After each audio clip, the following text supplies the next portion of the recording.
bem? Bom dia a todos, sejam bem-vindos a mais uma manhã de estudo, de reflexão, de devocional, baseada no livro de Daniel, a partir do livro Herdeiro do Reino, do pastor Josanã Alves.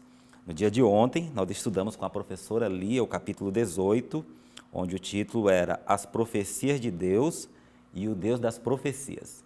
Hoje nós iremos estudar o capítulo 19, cujo título é Nosso Nascimento Profético. Antes, porém, vamos cantar o hino inicial, o hino oficial dessa nossa manhã de estudo. Vamos cantar todos juntos nesse momento.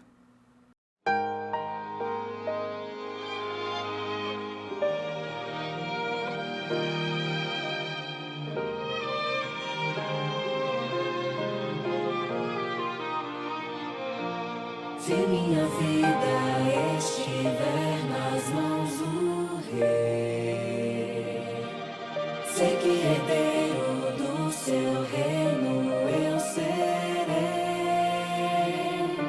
Se o Rei desse reino reina em meu coração, serei fiel na provação. Creio que não demora pra ver meu Rei em glória. Meus pés caminham sempre em sua direção.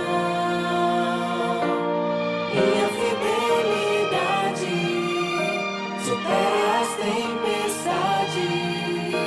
Herdeiro eu sou do reino que espera por mim.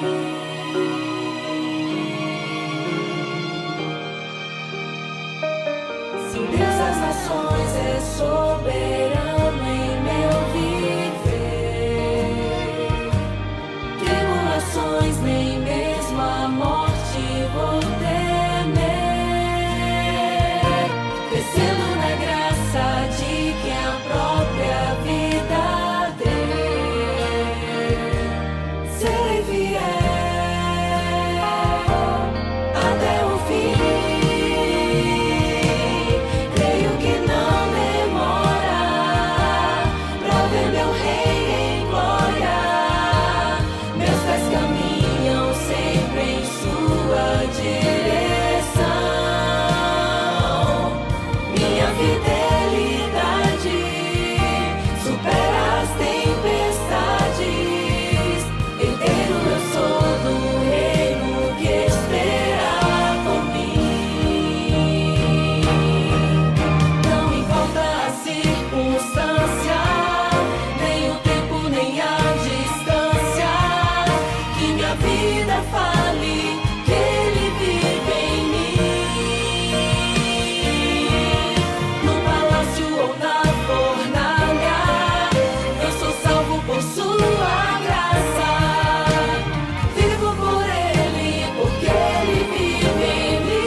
Muito bem, vamos orar então, antes da gente começar o nosso estudo. Oremos.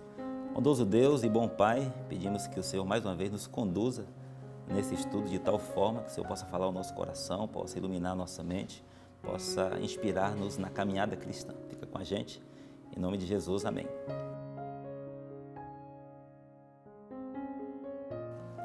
Muito bem, antes da gente iniciar aqui o estudo, quero fazer um convite para você, além de assistir, além de acompanhar com a gente aqui, peço que você compartilhe esse link, compartilhe também para que outras pessoas possam assistir, serem também abençoadas com esse conteúdo, tá bom?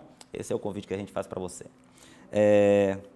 Capítulo 19, nosso nosso nascimento profético. A Igreja Adventista do Sétimo Dia, nós temos 3 capítulos na Bíblia com os quais nós nos identificamos de maneira muito particular. Capítulo 8 de Daniel, vamos já falar sobre esse capítulo. Nós temos o capítulo 10 e o capítulo 14. No capítulo 8, especialmente o verso 14, que é o verso de estudo de hoje, que diz assim: até 2.300 tardes e manhãs e o santuário será purificado. Essa é uma resposta à pergunta que um ser celestial faz para outro ser. A pergunta é a seguinte: até quando durará a visão do sacrifício diário, da transgressão desoladora, e no qual o santuário e os santos são entregues, e o exército são entregues? Até quando vai durar essa realidade, essas circunstâncias de eventos? Até quando vai durar? E aí então o ser celestial responde: até 2.300 tardes e manhãs, e o santuário será celestial. Nesse verso nós temos o anúncio de um povo que surgiria para fazer frente aos ataques que estavam sendo feitos em relação ao santuário celestial, as crenças e a doutrina e as crenças que envolvem a doutrina do santuário. Nós temos no capítulo 10 o cumprimento desse anúncio. Se no capítulo 8 de Daniel nós temos o anúncio, no capítulo 10 nós temos então o surgimento desse povo. É necessário que ainda profetizes a respeito de muitos povos, nações, tribos, línguas e reis. Então surge um povo a partir dessa profecia, em cumprimento à profecia do capítulo 8 que nós acabamos de mencionar. Agora, qual é o outro capítulo? O capítulo 14 que nós mencionamos. No capítulo 14, nós temos a mensagem que esse povo deveria pregar. E vi outro anjo voando pelo meio do céu, tendo o evangelho eterno para pregar a todos que se assentam sobre a terra, a cada nação, tribo, línguas e povos. A cada nação, tribo, línguas e povos. Veja, esses 3 capítulos nós temos a profecia que anuncia o surgimento, nós temos a profecia que marca o surgimento e nós temos a profecia que indica então a mensagem que nós deveríamos pregar. Apocalipse capítulo 14, verso 6 a 12. É interessante que tem um paralelo muito interessante entre os adventistas do sétimo dia e o surgimento desse sistema Babel-Babilônia.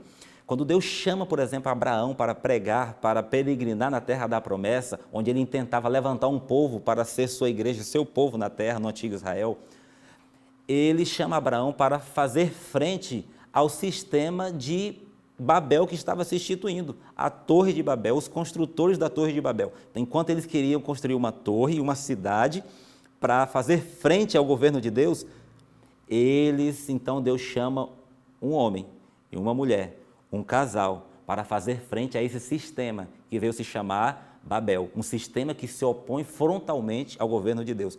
A Igreja Adventista do Sétimo Dia também é chamada para fazer frente ao sistema e aos enganos de Babilônia. Você tem esse paralelo também, por exemplo, na vida de Daniel. Daniel está dentro de Babilônia, vivendo em Babilônia, mas Daniel tem o compromisso de manter-se fiel a Deus. Ele não se curva aos caprichos do rei, ele não se curva ao estilo de vida de Babilônia, à comida de Babilônia, ele mantém-se fiel. Como o povo adventista do sétimo dia, nós estamos também na Babilônia mística do Apocalipse 17. Mas nessa Babilônia mística, os adventistas do sétimo dia têm o desafio de permanecerem firmes contra os sutis e os ardis de Babilônia. Portanto, nós temos esse paralelo. E para fazermos isso, nós temos uma mensagem para pregar. E qual é o contexto que os adventistas do sétimo dia têm para pregar essa mensagem? Nós temos isso esboçado nos 3 blocos proféticos do livro de Daniel. No capítulo 2, você tem um 4º reino. Esse 4º reino, ele é composto pelos pés da estátua, e esses pés é composto de ferro e barro, uma mistura que não dá liga. Esse é o 4º reino. Quando você vai para o capítulo 7 de Daniel, no capítulo 7, você tem um 4º reino. E esse 4º reino é apresentado através da figura de um animal terrível e espantoso. Um animal que faz em pedaços tudo que está na sua frente.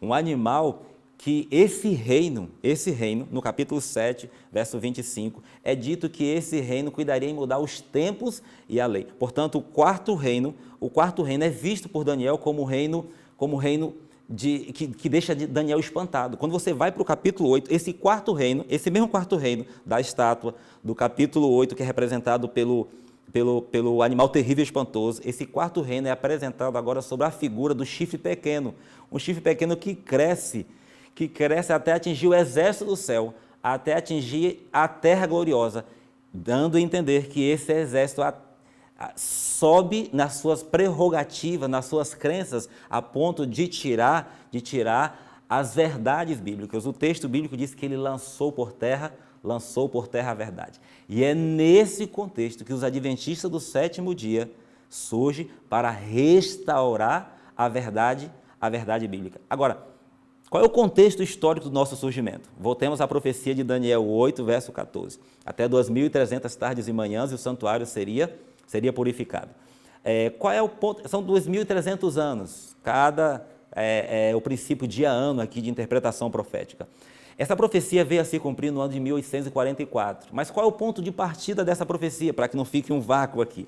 Essa profecia tem seu início na ordem para restaurar os muros de Jerusalém. Isso se dá no 7º ano do reinado de Artaxerxes. Mas a pergunta que fica é, qual é o 7º ano do reinado de Artaxerxes, antes de Cristo? Achados arqueológicos na região do Egito, mais especificamente na ilha de Elefantina, trouxe várias informações arqueológicas. Mas uma dessas informações é muito importante para a interpretação dessa profecia. É a informação de que o 7º ano do reinado de Artaxerxes era exatamente o ano 457 a.C. E se nós pegarmos o ano 457 e acrescentarmos a profecia de 2.300 anos, nós iremos parar exatamente no ano de 1844. A partir dessa data, a partir desse cumprimento profético, a partir desse evento profético, surge então um povo, um pequeno grupo ainda, que se propõe a restaurar as verdades bíblicas que haviam sido lançadas por terra. O que é esse movimento? A princípio, esse movimento, eles restauram quatro verdades de maneira muito específica. A verdade do santuário. Eles restauram também a verdade do sábado e, consequentemente, da lei de Deus. Eles restauram também o dom profético e restauram também o ensino, a crença do estado do homem na morte, ou a imortalidade condicional. Então, essas verdades elas são restauradas. Como foi que o papado derrubou por terra a verdade? Esse sistema papal ele se estabeleceu numa aliança político-religiosa. Essa é a característica do quarto reino. O quarto reino sempre tem essa característica político e religiosa. Como se deu isso historicamente? Alguns detalhes históricos dessa aliança. Das várias alianças políticas e religiosas, surgiu aquilo que veio se tornar o papado, exatamente.